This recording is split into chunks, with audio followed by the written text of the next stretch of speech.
If you followed that first heard and things around it, you probably know Amber was ambassador at the ACLU.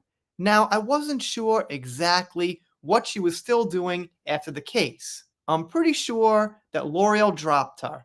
Not 100%, but mostly. We know she's in Aquaman 2 coming up, but she's got a smaller part and probably no future with DC. But according to this here, she is still at the ACLU. She is still ambassador, and I don't think they have plans of getting rid of her. Now, this doesn't really bring in big money, but it might give her a chance to actually do those speeches and things like that she used to do for like $30,000 a pop. This here's from X. It's from Terry O, who follows Amber still, and Johnny and things like that. So, Terry O says, it's been 536 days since AH was proven with irrefutable evidence to be an abuser and a liar. Yet she remains an ACLU ambassador representing victims of IPV. It's a slap in the face and an insult to real victims, especially to her victim JD. So I gotta add one thing. She was found to be a defamer. Defamation was the main thing.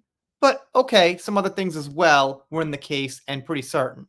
And the clip out says, Amber Heard serves as an ACLU ambassador for women's rights with a focus on gender-based violence. She's an actor, activist, and philanthropist who's committed to both art and social justice.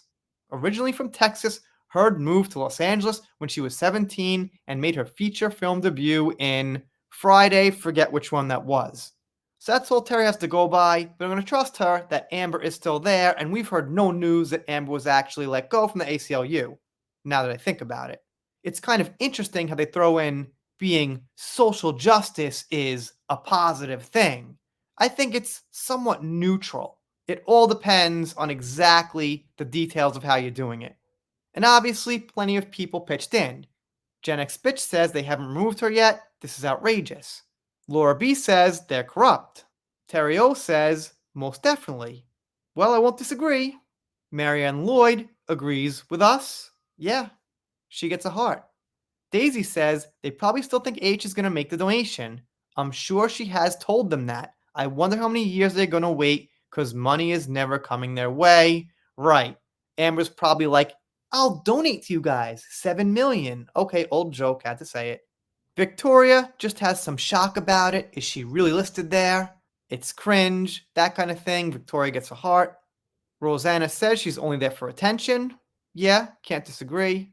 Johnny Rules asks if the ambassadors are invited or volunteer. So maybe, I don't know the rules about being an ambassador, but maybe she's volunteering or something, and it wasn't actually them hiring or deciding on her or something like that. But apologies, I don't know a lot about it. Sato says the ACLU lost credibility a long time ago. I would have been surprised if they cut ties with her after she lost, but as you can see, while other organizations dropped her after she lost, good old good old ACLU acts like nothing changed, and that's the shocking part. Come on. If someone loses one of the most public cases in history, you can't show a little bit of concern that they might not be the best person to represent you? Kind of suspicious. And as you can see, comments have gone down quite a bit. They end just about here. So it seems pretty certain that she is still representing them. Let me know what you think in the comments. Thank you, Terry O, by the way. Maybe follow her on Twitter. If you're not subscribed here, consider it. If you don't, I'll be sad about it, but I'll get over it. See you next time.